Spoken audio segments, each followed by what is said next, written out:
ত্রয়োদশ জাতীয় সংসদের সংরক্ষিত নারী আসনের ৫০ জন সংসদ সদস্য নির্বাচনের প্রক্রিয়া ঘিরে রাজনৈতিক অঙ্গনে নতুন করে আলোচনা শুরু হয়েছে। নিয়ম অনুযায়ী সংসদে প্রতিনিধিত্বকারী দলগুলো প্রতি ৬টি সাধারণ আসনের বিপরীতে একটি করে সংরক্ষিত নারী আসন পেয়ে থাকে। এবারের হিসেব অনুযায়ী বিএনপি জোট ৩৬টি, জামাত জোট ১৩টি, স্বতন্ত্ররা একটি আসন পেতে যাচ্ছে বলে জানা গেছে। তবে এই প্রক্রিয়া নিয়ে জনমনে সবচেয়ে বেশি কৌতূহল তৈরি হয়েছে, সংরক্ষিত আসনের এমপিরা কি সরাসরি নির্বাচিতদের মতো একই সুবিধা পান?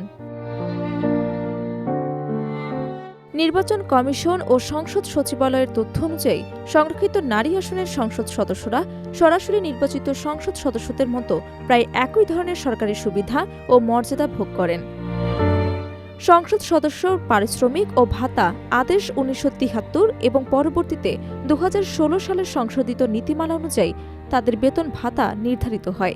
বর্তমানে একজন সংসদ সদস্য তিনি সংরক্ষণের আসনের হন বা সরাসরি নির্বাচিত মাসিক ৫৫,০০০ টাকা মূল বেতন পান। এর পাশাপাশি তারা একাধিক সরকারি সুবিধা পান। রাজধানীর ন্যাম ফ্ল্যাটে আবাসন সুবিধা, সরকারি পরিবহন ব্যবহার, চিকিৎসা এবং বীমা সুবিধা এসবের মধ্যে অন্যতম। দৈনন্দিন খরচের জন্য ৬,০০০ টাকা ভাতা এবং লন্ড্রি বাবদ ১০০ টাকা ভাতা দেয়া হয়।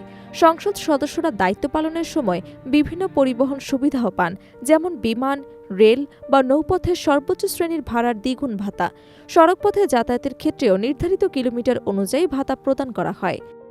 সংসদ সদস্যরা বছরের সর্বোচ্চ ১,২০,০০০ টাকা পর্যন্ত ট্রাভেল ভাতা পেয়ে থাকেন। সংসদ অধিবেশন বা কমিটির সভায় অংশগ্রহণ করলে দৈনিক ভাতা হিসেবে ৮০০ টাকা এবং যাতায়াত বাবদ ২০০ টাকা প্রদান করা হয়। দায়িত্ব পালন বা বিশেষ কাজে অবস্থানের ক্ষেত্রে অতিরিক্ত ৭৫০ টাকা দৈনিক ভাতা এবং ৭৫ টাকা যাতায়াত ভাতা নির্ধারিত রয়েছে। চিকিৎসা সুবিধার ক্ষেত্রেও সংরক্ষিত এবং সাধারণ উভয় ধরনের সংসদ সদস্য সমান সুবিধা পান। তারা মাসে ৭০০ টাকা চিকিৎসা ভাতা এবং রাষ্ট্রীয় পর্যায়ে প্রথম শ্রেণীর কর্মকর্তাদের সমমানের চিকিৎসা সেবা পান। এছাড়া দায়িত্বকালীন ঝুঁকি বিবেচনায় ১০ লাখ টাকার জীবন বীমা সুবিধা রয়েছে। সামাজিক ও উন্নয়নমূলক কাজে অংশগ্রহণের জন্য সংসদ সদস্যরা বছরের সর্বোচ্চ ৫ লাখ টাকা পর্যন্ত ঐচ্ছিক তহবিল ব্যবহার করতে পারেন। আরও জানা যায়, সংসদ সদস্যদের ভাতা সম্পূর্ণ আয়করমুক্ত। সরকারি খরচে টেলিফোন সংযোগ, মাসিক ৭,৮০০ টাকা টেলিফোন ভাতা এবং যোগাযোগ সুবিধাও প্রদান করা হয়।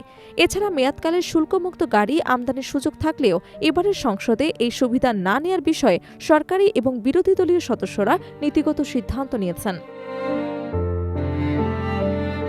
বিশ্লেষকদের মতে, সংরক্ষিত নারী আসনের সংসদ সদস্যরা আইনগতভাবে নির্বাচিত সদস্যদের সমান মর্যাদা ও সুবিধা ভোগ করলেও রাজনৈতিক প্রভাব এবং নির্বাচনী ভিত্তির ক্ষেত্রে কিছু পার্থক্য লক্ষ্য করা যায়। তবে রাষ্ট্রীয় সুযোগ সুবিধার ক্ষেত্রে তাদের মধ্যে কোনো বৈষম্য নেই বলে নির্বাচন কমিশনের অবস্থান স্পষ্ট।